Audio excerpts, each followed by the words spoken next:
Since 1873, students and alumni of color have been making history with their knowledge and expertise on the campus of Syracuse University and in the world.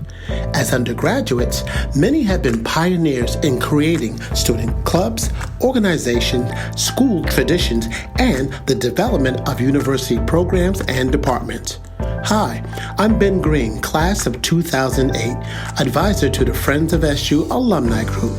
Listen to our podcast about students and alumni making history past, present, and near.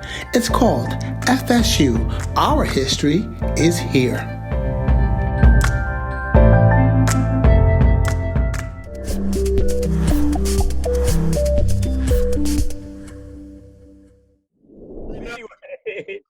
Anyway, and anyway, how are we doing now?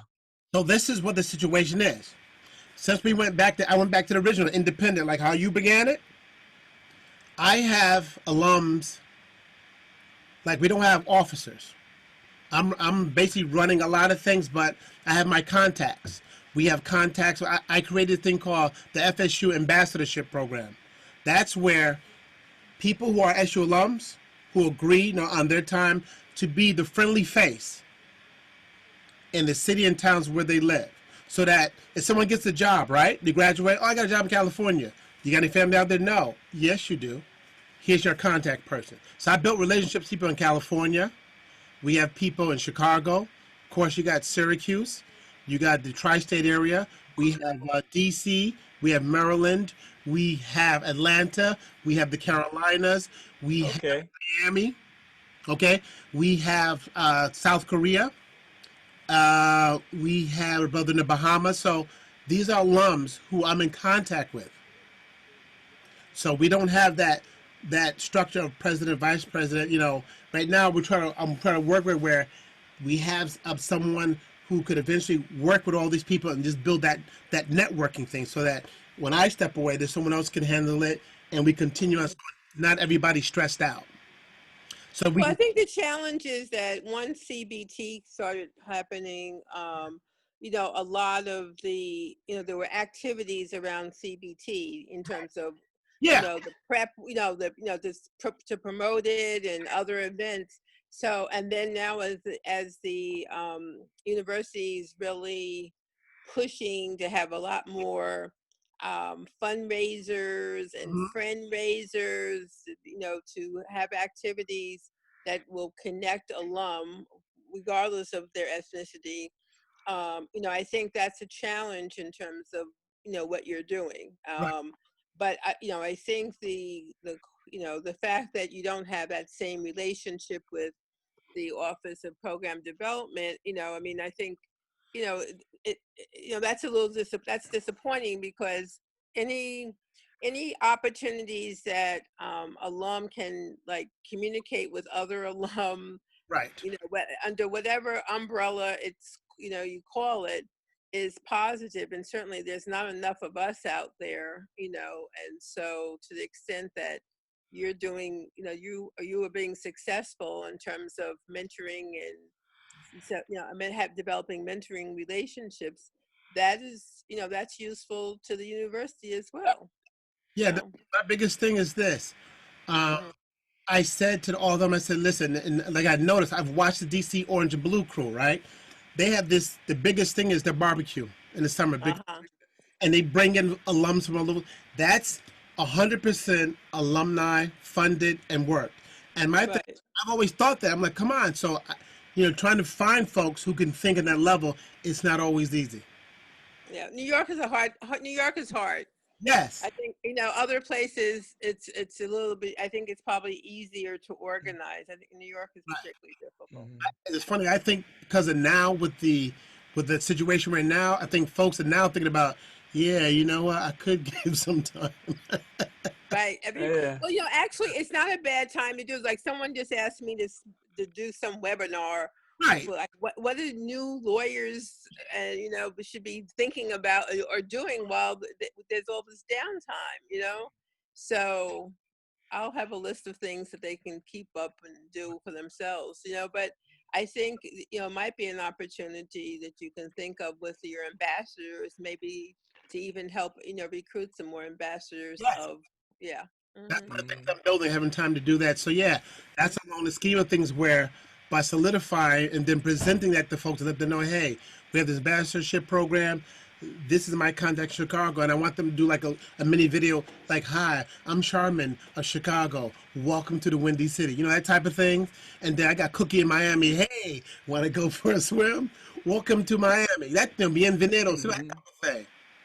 And people in Yeah, Canada. and Florida, they actually might go for a swim in Florida. They haven't gotten the I'm sorry, Ed. I know you're in Florida, but No, we he's look, smart. we've been looking at Florida and like getting worried for you all. Like people Yeah, going to the well, beach and having a good time, and I'm not didn't going get to the the beach.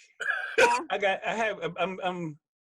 I grew up in Lincoln Project, the low income city housing project. So, and my father always said, never forget from whence you come. So I remember that.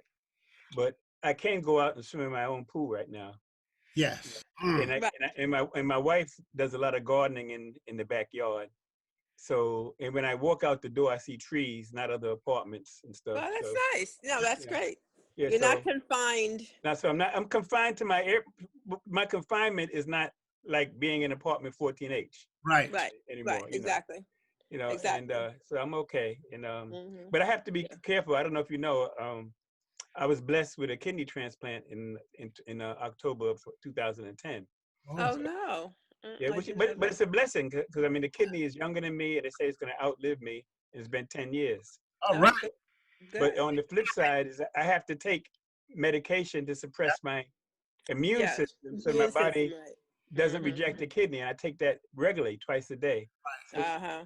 so which means in addition to being 73, my immune system is suppressed. So I have to be extra careful. I was Yeah. gonna say you look very. I mean, looking at you, you look great. You're active. I mean, Ah, you know, it's like Me. you look great. well, thank I you. But mean, not to say that no one else does on the call. I'm not, you know, Andrew's staring daggers at me right now, but I mean, I just want to say that, you know, Ed, you look great. That was my first impression. Like, wow. I love it. I Well, love you don't have my sore back, but Wait, okay. But thank you. you know what Ed's secret is? I can No. tell you. I can tell you what it is. Happy wife, happy life. Hey, Hey, that's true. you got Okay. That's true. That's Right. definitely a true somebody statement. to have your back, and you want somebody you can, trust. That's good. And, Right. and, That's good. and Ben's in the same pool because his wife Right. did a phenomenal job for his 60th surprise birthday party. Oh, really? Ah, Top shelf. Oh, she was just so classy in putting it together, and it was just fantastic. Oh, that's so nice. yeah. But My, I my, mean, my I've wife been, I played. can't believe you're 60. I I mean, know. really? This is So, like really shocking. so This is 60 what? really, What are you, how old are you? 60. excuse me? Yeah. 60 WZ. Okay. Yeah, Okay. he's 60. So Yep. he, Yeah, my wow, wife did it. I'm going to be 73 in May 4th. Wow. wow, Yeah. congrats. Yeah. But my wife did a surprise birthday party for me when I was 60. And it was really a surprise. I mean, Same here. I thought. I ran for the school board in Albany. I became president of the school board. So she had all of those people. She found my friends who I grew up with in the projects. Wow. Oh, And she told me that it was I was going to do a presentation. She's doing a presentation on African birthing habits. She wanted, and she wanted me to come. And I walked in there and it was, whoa. I was, oh, that's so yeah. nice. Like you, my wife, I thought it was a party for another friend of ours whose birthday is like 2 days after mine. I thought we were playing together. So I walk in, and the first thing I hear is jam, and that's my dancing jam, because everybody knows I like to dance. I danced at my party from the time I entered the door to the time I ended. I sweated out my shirt, okay? Mhm. I walk in there. Where was your party? It was in Newark at this club that my wife's school, they got connections, so they use Uh-huh. connections. And Got I connections. walk in and I realized she pulled people from Syracuse there. Which Wow. Wives are amazing people. oh my God, I was like, I'm glad I didn't have a heart attack. Oh, that's so nice. That's fabulous. Great. Andrew, are you still living in New Jersey? Or did No, you move? I moved to the moon the other week. Oh, that was your. Oh, okay. Mm.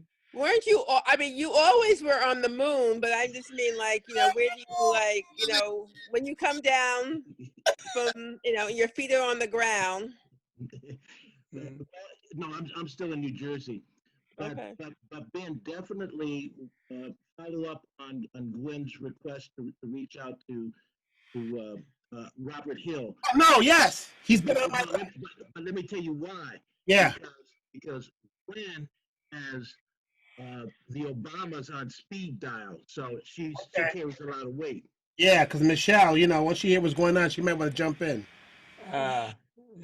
Andrew, your sense of humor never changes. I know, it's great. I mean, I guess that's a good thing. I'm not discouraging it. No, that's good. Okay. Glad to know you still have a good sense of humor. No brag, just fact. She acknowledged you in her book. Don't you remember reading that? Mm. Yeah. It must have been in only your copy. The copy I got didn't have my name in it, unfortunately.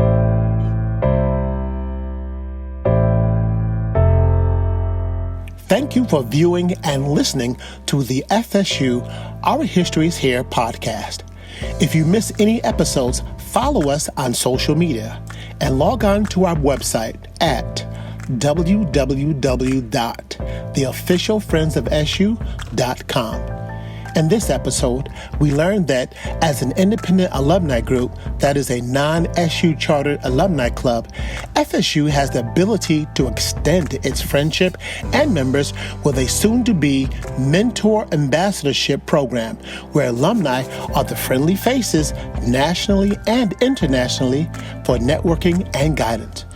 We also learned that FSU has always respected and continues to learn how to build its alumni relationship and collaboration like the other independent alumni group, the DC Orange and Blue Crew, known for their annual BBQ, where alumni gather from across the nation. We also know that Ed Brown continues to work with the North America Pan-Africa Federalist Movement, PAFM, despite a health setback of which he has fully and successfully recovered. Ed Brown and yours truly were given surprise birthday parties, Ed for his 72nd and me for my 60th. It was an all-night SU dancing reunion. And lastly, we learned that Michelle Obama may have mentioned Gwynne Wilcox and Andrew Mann's autographed copy of her book, Becoming.